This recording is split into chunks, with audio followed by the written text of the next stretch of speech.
Time stories میں جو کہانی میں آپ کو سنا رہی ہوں اس کا عنوان ہے دام میں صیاد آ گیا۔ اس کے مصنف ہیں انسپکٹر احمد یار خان اور یہ اس کا دوسرا اور آخری حصہ ہے۔ میں تمہارے ماں باپ کو اور بہنوں کو اندر بلاتا ہوں اور ان سے پوچھتا ہوں کہ ان کی چوری ہوئی بھی ہے یا نہیں۔ اگر نہیں ہوئی تو میں ان سب کو حوالات میں بند کرتا ہوں اور میں انہیں یہ بھی بتاؤں گا کہ تم نے زلیخا کے خلاف کیا چکر چلایا ہے۔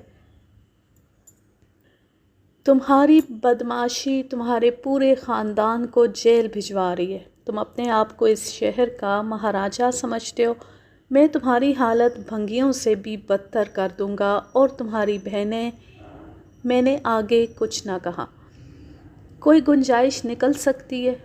جو خدمت آپ کہیں گے کروں گا۔ خدا کی قسم جھولی بھر دوں گا۔ کیسی گنجائش؟ اصل واردات تو سناؤ۔ میں نے سب سے پہلے یہی بات کہی ہے کہ سچ بولو اور میں تمہیں بچا لوں گا۔ مجھے شہادت دوسروں سے ملے تو میں تمہیں کیوں بچاؤں گا؟ تم مجھے تنگ کرو گے تو میں تمہیں اور تمہارے پورے خاندان کو وہ رگڑا دوں گا کہ بھکاری بن جاؤ گے۔ تو اب مجھے اپنا بھائی سمجھ کر بتاؤ کہ یہ کیا چکر چلایا ہے۔ ایک دھوکہ میں نے دیا ہے، ایک دھوکہ میرے ساتھ ہوا ہے۔ میں نے شفو کو اصلی زیور دیا تھا، 2 انگوٹھیاں بھی تھیں، لیکن زیور جو زلیخا کے گھر سے برآمد ہوا ہے یہ اصلی نہیں اور اس میں انگوٹھیاں بھی نہیں۔ مجھے کچھ علم نہیں کہ یہ کیسے ہوا ہے۔ یہی ہو سکتا ہے کہ شفو نے یہ زیور کئی دن اپنے پاس رکھا، اس نے ان چیزوں کی نقل بنوا لی ہوگی اور انگوٹھیاں اس نے اپنے پاس رکھ لی ہوں گی۔ اس کا مطلب یہ ہوا کہ اپنی بہن کا زیور تم نے چوری کیا تھا؟ جی۔ زلیخا کے گھر رکھوانے کے لیے؟ ہاں جی۔ کیوں؟ اسے تم کیوں پھنسانا چاہتے تھے؟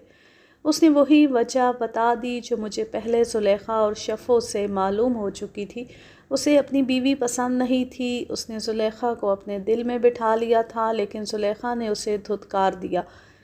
اس سے زیادہ اس کی بے عزتی یوں ہوئی کہ زلیخا نے اس کی بیوی کو بتا دیا کہ غفور اسے طلاق دینا چاہتا ہے اور زلیخا کے پیچھے پڑا ہوا ہے۔ بیوی نے غفور کو سخت کڑوی باتیں کہہ دی۔ تم نے سوچا کیا تھا؟ زلیخا سے انتقام لینا تھا؟ کیا بتاؤں میں نے کیا سوچا تھا؟ اس نے پریشان لہجے میں کہا۔ میں نے سوچا تھا کہ چوری کی چیزیں زلیخا کے گھر سے برآمد ہوں گی تو یہ پکڑی جائے گی، پھر میں اسے کہوں گا کہ وہ شادی پر راضی ہو جائے تو میں اسے چھڑوا لوں گا۔ تم کیسے چھڑوا لیتے؟ مجھے پکی امید تھی کہ رشوت دے کر چھڑوا لوں گا۔ میرا خیال یہ بھی تھا کہ میں آپ سے کہوں گا کہ ہمارا مال ہمیں مل گیا ہے، ہم زلیخا کو یہ جرم بخش دیتے ہیں، پھر آپ اسے چھوڑ دیں گے، لیکن یہاں تو صورت ہی کچھ اور پیدا ہو گئی ہے۔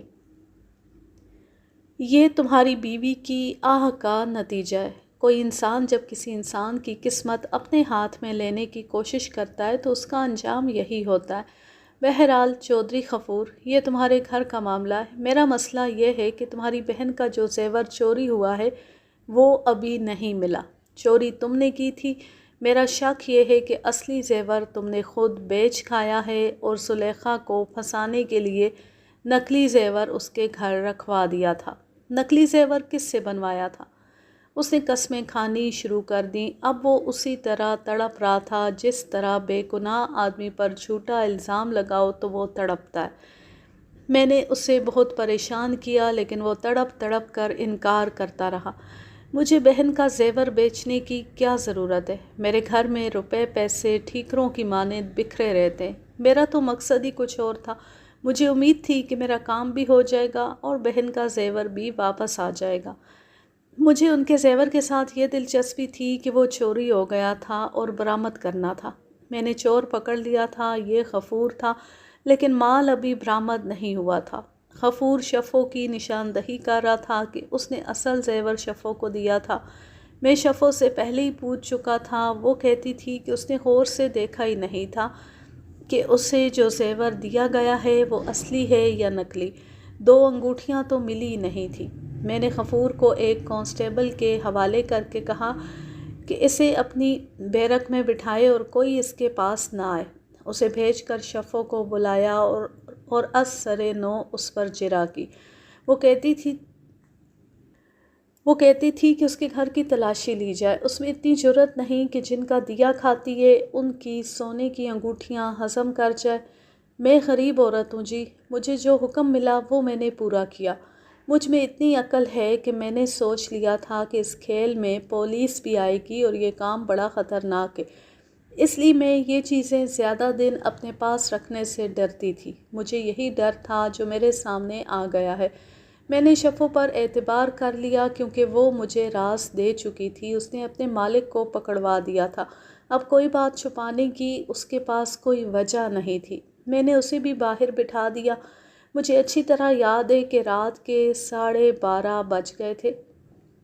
غفور کا باپ، اس کی ماں اور بہنیں باہر بیٹھی تھی۔ میں رات ہی رات کسی نتیجے پر پہنچ کر یہ کیس کنارے لگانے کا ارادہ کیے ہوئے تھا۔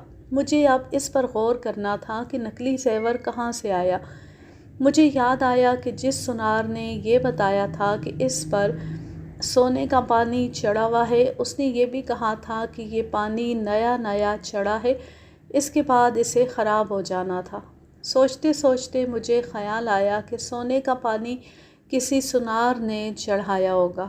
یہ معلوم کرنے کے لیے مجھے سناروں سے پوچھنا تھا۔ اس کے لیے موزوں آدمی سناروں کا چودھری تھا، اسے بلانا تھا۔ میں نے یہ کام صبح پر چھوڑ دیا۔ غفور، زلیخا اور شفو کو تھانے میں رہنے دیا۔ غفور کے باپ، ماں اور بہنوں کو گھر جانے کی اجازت دے دی۔ زلیخا، شفو اور غفور کے کھانے اور سونے کا انتظام کر دیا اور اپنے سٹاف سے کہا کہ تینوں کو الگ الگ رکھا جائے۔ میں خود گھر چلا گیا۔ اگلی صبح تھانے میں آتی مجھے ایک رپورٹ ملی۔ تھانے کے سٹاف میں ایس ایچ او یعنی بڑے تھانے دار کو خوش کرنے کے لیے ایک دوسرے کے خلاف چغلیاں کھانے والے آدمی بھی ہوتے ہیں۔ محرر ہیڈ کانسٹیبل ہندو تھا۔ اس نے مجھے بتایا کہ میں حکم دے گیا تھا کہ غفور، زلیخا اور شفو کو الگ الگ رکھا جائے اور ان کے پاس کوئی نہ آئے، لیکن ہیڈ کانسٹیبل ہدایت اللہ رات کو بہت دیر شفو کے پاس بیٹھا رہا، پھر غفور کے پاس جا بیٹھا اور اس کے ساتھ خسر پھسر کرتا رہا۔ میرے پوچھنے پر محرر نے بتایا کہ ہدایت اللہ زلیخا سے نہیں ملا۔ میں نے محرر کو پرے کر کے ہیڈ کانسٹیبل ہدایت اللہ کو بلایا۔ کیوں ہدایت بھائی، رات کو تم غفور اور اس کی نوکرانی سے پوچھ گچھ کرتے رہے ہو، کوئی نئی بات معلوم ہوئی یا وہ اپنے پہلے بیان پر اڑے ہوئے ہیں؟ یہ کوئی اور ہی چکر معلوم ہوتا ہے ملک صاحب، ہدایت اللہ نے بڑا اہم آدمی بنتے ہوئے کہا۔ یہ کوئی غلط فہمی ہے۔ چودھری غفور معزز آدمی ہے اور یہ عورت غریب اور نادار سی نوکرانی ہے۔ تمہارا مطلب ہے کہ دونوں بیچارے کسی غلط فہمی میں پھنس گئے؟ دیکھ ہدایت، اس کیس کی تفتیش میرے ہاتھ میں ہے۔ اگر میں نے کوئی گڑبڑ دیکھی تو جواب طلبی تم سے کروں گا۔ اس کیس میں تمہارا چائے پانی نہیں بن سکے گا۔ پولیس کے ہیڈ کانسٹیبل عموماً ملزموں اور مشتبہوں کو الگ تھلگ ڈرا دھمکا کر یا سفارش کرنے کا لالچ دے کر اپنی جیبیں گرم کر لیا کرتے تھے۔ ہدایت اللہ کے متعلق مجھے پہلے بھی رپورٹ ملی تھی کہ یہ کام کیا کرتا ہے۔ میں نے ڈانٹ ٹپٹ کر اسے چھوڑ دیا۔ اسے فارغ ہو کر میں نے ہندو محرر ہیڈ کانسٹیبل سے کہا کہ کسی کانسٹیبل کو بھیجنے کی بجائے وہ خود جائے اور کسی ایسے سنار کو بلا لائے جو تمام سناروں کا پنچ یا بزرگ ہو، یعنی جس کا اپنی برادری پر اثر و رسوخ ہو۔ محرر کے ساتھ ایک کی بجائے 2 سنار آ گئے۔ ان میں ایک وہی تھا جس نے مسروقہ زیور تیار کیا تھا۔ اسے میں گزشتہ روز بھی میں نے بلایا تھا اور اس نے کہا تھا کہ اس نقل کے نمونے کا اصل زیور دلشاد کے لیے اس سے بنوایا گیا تھا۔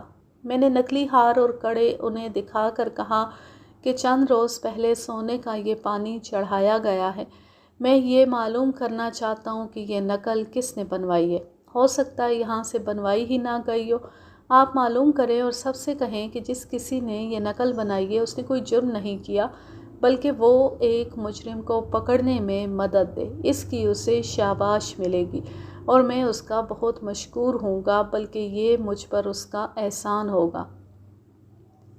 اس کے ساتھ ہی یہ بھی کہہ دینا کہ بعد میں مجھے پتہ چلا یا مجرم نے مجھے بتایا کہ اس نے یہ نقل فلاں سنار سے بنوائی تھی، تو پھر یہ اس کا جرم ہوگا۔ شہادت چھپانا بہت بڑا جرم ہے۔ اس چوری کا بھی کوئی سر پیر نہیں ملا؟ بوڑھے سنار نے پوچھا۔ آپ کے ہیڈ کانسٹیبل ہدایت اللہ صاحب 3-4 بار ایک دکان پر جاتے رہے ہیں۔ میں تو سمجھتا تھا کہ وہ اسی تفتیش کے لیے جایا کرتے تھے۔ اس سنار سے آپ لوگوں نے پوچھا ہوگا کہ ہیڈ کانسٹیبل نے کیا تفتیش کی ہے؟ میں نے بناوٹی ہنسی ہنس کر کہا، میں ان پر یہ ظاہر نہیں کرنا چاہتا تھا کہ مجھے معلوم ہی نہیں کہ میرا کوئی ہیڈ کانسٹیبل کسی سنار کی دکان پر جاتا رہا ہے۔ کسی ہیڈ کانسٹیبل کا کسی سنار کے ہاں جانا جرم بھی نہیں۔ وہ اپنی بہن یا کسی اور رشتہ دار کے لیے زیورات بنوانے جاتا ہوگا۔ پھر بھی میں نے ذہن میں رکھ لیا کہ ہدایت اللہ وہاں جاتا رہا ہے۔ اس میں چھپانے والی کوئی بات نہیں سرکار۔ میں نے اس سنار سے پوچھا تھا کہ پولیس حوالدار کیوں بار بار آتا ہے؟ اس نے ڈرتے ڈرتے کہا تھا کہ پولیس حوالدار کہتا تھا کہ کسی کو اس کام کا پتہ نہ چلے۔ سنار کو بہت افسوس تھا کہ حوالدار ہدایت نے اس سے کام کرایا اور اسے پیسے اتنے تھوڑے دیے کہ مول بھی وصول نہیں ہوا۔ یہ نہیں بتایا کام کیا تھا؟ نہیں، کہتا تھا پولیس حوالدار منع کر گیا ہے۔ یہ کوئی اور چکر تھا؟ چکر نہیں کہنا چاہیے۔ ہدایت اللہ نے اپنے گھر کا زیور بنوا کر پیسے بہت تھوڑے دیے ہوں گے اور سنار سے کہا ہوگا کہ کسی کو پتہ نہ چلنے دے۔ میں نے تھانے کے اسٹاف کو سختی سے کہہ رکھا تھا کہ کسی مزدور سے بیگار نہیں لینی اور کسی دکاندار سے کوئی چیز مفت نہیں لینی۔ اگر وہ مفت پیش کرے تب بھی نہیں لینی۔ ہدایت اللہ سے میں نے پوچھنا تھا کہ اس نے سنار کو کیوں کم پیسے دیے ہیں اور یہ کیوں کہا ہے کہ اس کام کا کسی کو پتہ نہ چلے۔ مجھے شک ہے، بوڑھے سنار نے کہا، نقلی زیور اسی نے بنوایا ہے۔ ہیڈ کانسٹیبل ہدایت نے بنوایا ہے؟ یہ معلوم نہیں۔ آپ لوگ جائیں، آپ میری بہت مدد کر رہے ہیں، اس کا بہت بہت شکریہ۔ آپ اس سنار کو میرے پاس بھیج دیں، اسے تسلی دینا کہ ڈرنے والی کوئی بات نہیں۔ ہیڈ کانسٹیبل ہدایت اللہ اچھا آدمی نہیں تھا، حرام خوری اور حرام کاری کا عادی تھا۔ رات کو وہ میری غیر حاضری میں غفور اور شفو کے پاس بیٹھا رہا تھا۔ اب پتہ چلا کہ ایک سنار سے کوئی کام کرا کے اسے پیسے بھی پورے نہیں دیے۔ میں نے اس کی تہ بٹھانے کے لیے ایک کانسٹیبل سے کہا کہ ہدایت کو میرے پاس بھیج دے۔ وہ بہت دیر تک نہ آیا تو میں نے آواز دی۔ کانسٹیبل نے بتایا کہ ہدایت تھانے میں نہیں، کچھ دیر پہلے وہیں تھا۔ میں نے کہا کہ اسے تلاش کرو۔ کچھ دیر بعد پوچھا تو بھی جواب ملا کہ نہیں ہے۔ پھر کسی نے کہا کہ آ رہا ہے، وہ باہر سے آ رہا تھا۔ میں نے اسے بلا لیا اور دفتر میں لے گیا۔ اس سے پوچھا کہ اس نے فلاں سنار سے کیا کام کرایا تھا۔ اپنی بھتیجی کے لیے 2 مرغیاں بنوائی تھی، اسے پیسے پورے دیے تھے۔ 4 پیسے زیادہ ہی دیے ہوں گے جی۔ کیوں ملک صاحب؟ اس نے میری شکایت کی ہے۔ اب کہاں سے آ رہے ہو؟ یہ وقت ہو گیا ملک صاحب، اس نے دوستوں جیسی بے تکلفی سے کہا، اب جا کر ناشتہ کیا ہے۔ کیا تمہیں معلوم ہے کہ تم تصدیق شدہ حرامی ہو؟ بعض لوگوں کے متعلق شک ہوتا ہے، تمہارا معاملہ تو بالکل صاف ہے۔ اگر اس سنار نے کہہ دیا کہ تم نے اسے اتنے تھوڑے پیسے دیے کہ اس کا مول بھی وصول نہیں ہوا تو تمہیں وہ باپ یاد دلاؤں گا جو تمہارا باپ نہیں ہے۔ ہدایت اللہ کے ڈھیٹ پن کا یہ عالم تھا کہ وہ ہنس پڑا اور بولا، ملک صاحب کبھی 4 پیسے ہماری جیب میں آ گئے تو بخش دیا کریں، آپ نے تو ہماری روزی والی ٹوٹی ہی بند کر دی ہے۔ میں اسے گالی گلوچ کر رہا تھا کہ سنار آ گیا۔ اس کی چال اور اس کی شکل بتا رہی تھی کہ ڈرا ہوا ہے۔ وہ ادھیڑ عمر، مریل اور سوکھا ہوا ہندو تھا۔ اس نے میرے سامنے آ کر ہاتھ جوڑے اور کہا، سلام حضور۔ تو مجھے محسوس ہوا کہ یہ اس کی زندگی کے آخری الفاظ ہیں اور اس کی روح اس کے جسم کے پنجرے سے آزاد ہو گئی ہے۔ آؤ لالا جی۔ میں نے اس کے ساتھ ہاتھ ملانے کو ہاتھ اس کی طرف کیا تو اپنا ہاتھ آگے کرنے کی بجائے میرے ہاتھ کو یوں دیکھنے لگا جیسے میں اسے کوئی ایسی چیز پیش کر رہا ہوں جو اس کے لیے حرام ہے۔ آخر اس نے دونوں ہاتھوں میں میرا ہاتھ پکڑ لیا۔ میں نے کہا، ڈرو نہیں لالا جی، آؤ اندر بیٹھو۔ اسے دفتر میں کرسی پر بٹھا کر نکلی ہار اور کڑے اس کے سامنے رکھ دیے اور بغیر تمہید کے اس پر حملہ کر دیا۔ یہ چیزیں آپ نے بنائی تھی لالا جی؟ یہ آپ سے کس نے بنوائی تھی؟ بیچارہ اتنا سہما ہوا تھا کہ ان چیزوں کی طرف دیکھتا اور ڈرتا تھا۔ میں نے اپنا سوال دہرایا تو اس نے میری طرف دیکھا۔ اس کے ہونٹ اس طرح کانپ رہے تھے جیسے اسے سخت سردی لگ رہی ہو۔ میں نے ایک بار پھر اس سے پوچھا کہ یہ چیزیں اس نے بنائی ہیں۔ اس کی حالت پہلے سے بھی خراب ہو گئی۔ لالا جی، آپ نے کوئی جرم نہیں کیا، آپ کیوں ڈر رہے ہیں؟ کیا آپ مجھ سے ڈرتے ہیں یا آپ سے کوئی غلطی ہو گئی ہے جو آپ مجھ سے چھپانا چاہتے ہیں؟ اس نے رونی سی صورت بنا لی اور پیچھے دیکھا۔ اس کے پیچھے دروازہ تھا۔ مت ڈریں لالا جی، میں آپ کی طرح انسان ہوں۔ میں نے آپ کو ملزم سمجھ کر نہیں بلایا۔ مجھے آپ کی مدد اور آپ کی رہنمائی کی ضرورت ہے۔ میں بڑی مشکل سے اس شخص کو نارمل حالت میں لایا اور وہ بات کرنے کے قابل ہوا۔ جب میں نے دیکھا کہ وہ صحیح حالت میں آ گیا ہے تو میں نے اس سے پوچھا کہ آپ اس قدر خوفزدہ کیوں ہو گئے ہیں؟ پولیس کے ڈر سے۔ پولیس حوالدار کی بڑی پاور ہوتی ہے۔ میں آپ سے ایک عرض کرتا ہوں کہ میں جو کچھ بھی بتاؤں وہ آپ اپنے حوالدار ہدایت اللہ کو معلوم نہ ہونے دیں۔ کیا آپ کو معلوم نہیں کہ اس کے اوپر ایک چھوٹا تھانے دار اور ایک بڑا تھانے دار ہوتا ہے؟ اس سے آپ اتنا کیوں ڈرتے ہیں؟ میری موجودگی میں اس کی کوئی پاور نہیں۔ آپ بے فکر ہو کر بات کریں۔ یہ ہار اور یہ کڑے جو آپ نے مجھے دکھائے ہیں یہ مجھ سے ہدایت اللہ نے بنوائے تھے، اس نے کہا اور ایک بار پھر پیچھے دروازے کی طرف دیکھا۔ پھر بولا، اس نے کہا تھا کہ یہ ایک دن میں بن جائیں اور ان پر سونے کا پانی اس طرح چڑھے کہ یہ اصلی لگے۔ میں ایک دن میں نہ بنا سکا۔ دوسرے دن شام کو چیزیں تیار ہوئیں۔ ان 2 دنوں میں حوالدار ہدایت اللہ میری دکان میں 6-7 دفعہ آیا، پھر وہ چیزیں لے گیا۔ میں نے اسے جو پیسے پہلے بتائے تھے ان میں سے آدھے بھی مجھے نہیں ملے۔ اس نے مجھے کہا کہ کسی کو پتہ چلا کہ اس نے یہ کام مجھ سے کروایا ہے تو وہ مجھے ایسے چکر میں پھنسائے گا کہ میں 5-6 سالوں کے لیے جیل میں چلا جاؤں گا۔ اس نے ایک بار پھر میرے آگے ہاتھ جوڑتے ہوئے کہا، تھانے دار مہاراج، مجھے مصیبت سے بچانا۔ آپ کے پاس آنے سے پہلے حوالدار ہدایت اللہ میرے پاس آیا تھا۔ تھوڑی دیر پہلے؟ جی۔ کہتا تھا کہ تمہیں پھانسی کے تختے پر کھڑا کر دیں تو بھی نہ بتانا کہ میں نے تم سے یہ چیزیں بنوائی تھی۔ وہ بولتے بولتے چپ ہو گیا اور اس کی آنکھوں سے آنسو جاری ہو گئے۔ اس نے ہاتھ جوڑ کر کہا، حضور، ہم بچوں کی روزی کے اڈے پر بیٹھے ہیں، کسی کو ہم ناراض نہیں کر سکتے۔ پولیس کی ناراضگی تو ہمیں بہت مہنگی پڑتی ہے۔ لالا جی، میں ہوں پولیس، ہدایت اللہ پولیس نہیں ہے۔ آپ نے یہ بات بتا کر پولیس کا دل خوش کر دیا ہے۔ ہدایت اللہ کیا چیز ہے؟ وہ تو سمجھ لو کہ پولیس کی نوکری سے گیا۔ ہاں، آگے سناؤ۔ بس جی، اور کیا سناؤ؟ یہ ابھی مجھے پھر ڈرا دھمکا کر آیا ہے۔ میں نے اس سنار کا بیان لکھ کر اس کے دستخط لے لیے اور اسے تسلی دلاسا دے کر کہا کہ اسے عدالت میں پیش ہونا پڑے گا۔ وہ چونکہ دکاندار تھا اس لیے میں نے اسے جانے کی اجازت دے دی۔ میں نے ہیڈ کانسٹیبل ہدایت اللہ کو بلایا۔ تم نے بتایا تھا کہ تم ناشتہ کرنے گئے تھے۔ میں تمہیں موقع دیتا ہوں، ایک بار پھر سوچ لو اور ایسا جھوٹ بولو جسے میں سچ مان لوں۔ وہ کچا آدمی نہیں تھا۔ پولیس میں اس کی 14-15 سال سروس ہو گئی تھی۔ خود بھی پکا بدمعاش تھا اور بدمعاشوں کے ساتھ اس کا یارانہ تھا۔ وہ اتنی جلدی ماننے والا آدمی نہیں تھا۔ بات لمبی ہو جائے گی ورنہ میں آپ کو اس کا ایک ایک لفظ سناتا جو اس نے مجھے رام کرنے کے لیے استعمال کیا تھا۔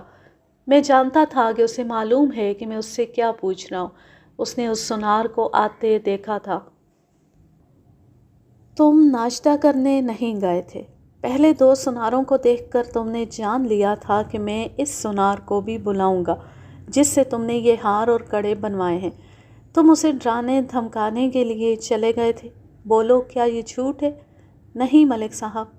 وہ یک لخت معصوم بن گیا اور اس نے ایسے لہجے میں جواب دیا جیسے ابھی اسے اطلاع ملی ہو کہ اس کے والدین فوت ہو گئے۔ کہنے لگا، آپ سچ کہتے ہیں۔ دیکھو ہدایت، تم مجھے جانتے ہو، تم خود پولیس کے بڑے پرانے ملازم ہو۔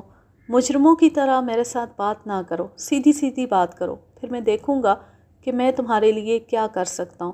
یہ ہار اور کڑے جو تمہارے سامنے پڑے ہیں یہ تم نے بنوائے تھے۔ مجھے اب یہ بتاؤ کہ تم نے یہ کیوں بنوائے تھے اور اس کیس کے ساتھ تمہارا کیا تعلق ہے؟ مجھے کوئی ایسا جواب دو جس سے میری تسلی ہو جائے۔ وہ کیا جواب دیتا؟ اسے معلوم تھا کہ صحیح بات نہ بتانے کی صورت میں تھانے میں اس کا کیا حشر ہوگا۔ میں نے 2-3 مرتبہ اور اسے کہا کہ وہ بول پڑے۔ میں نے اسے یہ بھی کہا کہ غفور اور شفو میرے ہاتھ میں ہیں اور میں ان کی نشاندہی پر اس سنار تک پہنچاؤں۔ یہ میں نے جھوٹ بولا تھا، لیکن اس جھوٹ کی بنیاد تھی۔ یہ صاف ہو گیا تھا کہ غفور اور شفو کے ساتھ ہدایت اللہ کا گہرا تعلق ہے۔ ملک صاحب، ہدایت اللہ نے ہارے ہوئے لہجے میں کہا، سب کچھ آپ کے ہاتھ میں ہے۔ میری سروس اور میرے بیوی بچوں کی روزی بھی آپ کے ہاتھ میں ہے۔ انسان سے غلطی ہو جاتی ہے، خدا بھی معاف کر دیتا ہے۔ آپ معاف کر دیں، میں آپ کو ساری بات بتا دوں گا۔ یہ کوئی ڈاکے اور قتل کا کیس نہیں، سرقہ کی معمولی سی واردات ہے۔ میں آپ کی یہ مدد کروں گا کہ مسروقہ مال آپ کے حوالے کر دوں گا، جو آپ غفور کو دے دیں۔ وہ کیس آگے چلانے کے لیے نہیں کہے گا۔ بولو ہدایت، پہلے کچھ بتاؤ، جیسا کہو گے ویسا کریں گے۔ یہ تو تمہیں معلوم ہو گیا ہوگا کہ تم نہیں بولو گے تو میرے پاس تمہارے ساتھی موجود ہیں۔ اس صورت میں تم کیا کرو گے؟ مختصر یہ کہ میرے اس وعدے پر کہ میں ویسے ہی کروں گا جیسے وہ کہے گا، اس نے جرم کا اقبال کر لیا۔ ہدایت اللہ اور غفور کی گہری دوستی تھی۔ غفور شراب پیتا اور ہدایت اللہ کو بھی پلاتا تھا۔ غفور اپنی بیوی کو طلاق دینا اور زلیخا کے ساتھ شادی کرنے کا ارادہ کیے ہوئے تھا۔ یہ تو غفور کے بیان سے آپ کو معلوم ہو چکا ہوگا کہ غفور کے ساتھ زلیخا نے کیا سلوک کیا تھا۔ غفور نے ہیڈ کانسٹیبل ہدایت اللہ کے ساتھ بات کی۔ ہدایت اللہ نے اسے یہ ترکیب بتائی۔ اس کے مطابق غفور نے اپنی بہن کے زیورات چوری کیے۔ بہن کو 1-2 روز بعد پتہ چلا اور اس نے شور شرابہ کیا۔ غفور فوراً تھانے آ گیا اور چوری کی رپورٹ درج کرا دی۔ یہ چیزیں زلیخا کے گھر رکھوانے کا کام شفو کے سپرد کیا گیا۔ ہدایت اللہ نے مجھے نئی بات یہ سنائی کہ جب زیور شفو کے ہاتھ میں آ گیا تو ہدایت اللہ کی نیت خراب ہو گئی۔ ایک رات وہ شفو کے گھر گیا۔ اس عورت کے ساتھ ہدایت اللہ کی بے تکلفی تھی۔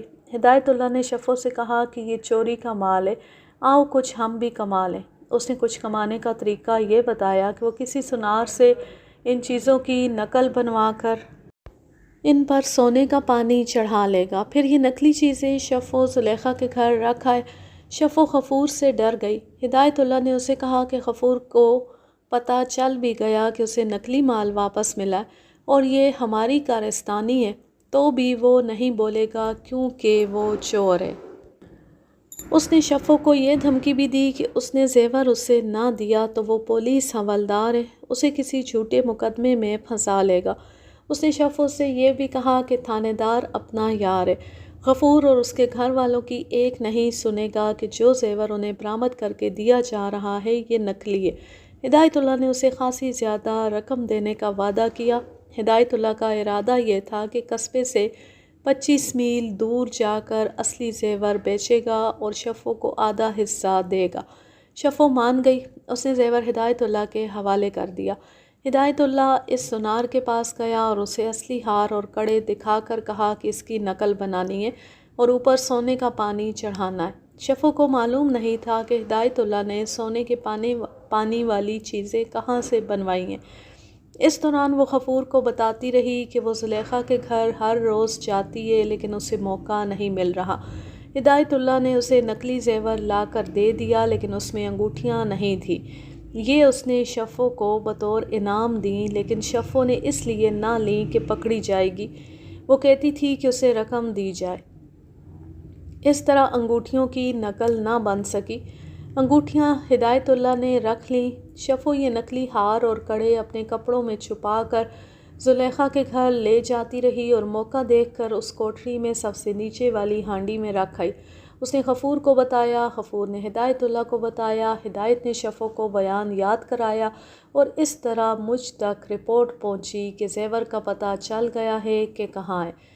ان میں سے کسی نے بھی یہ نہ سوچا کہ یہ صورت بھی پیدا ہو سکتی ہے جو پیدا ہو گئی تھی۔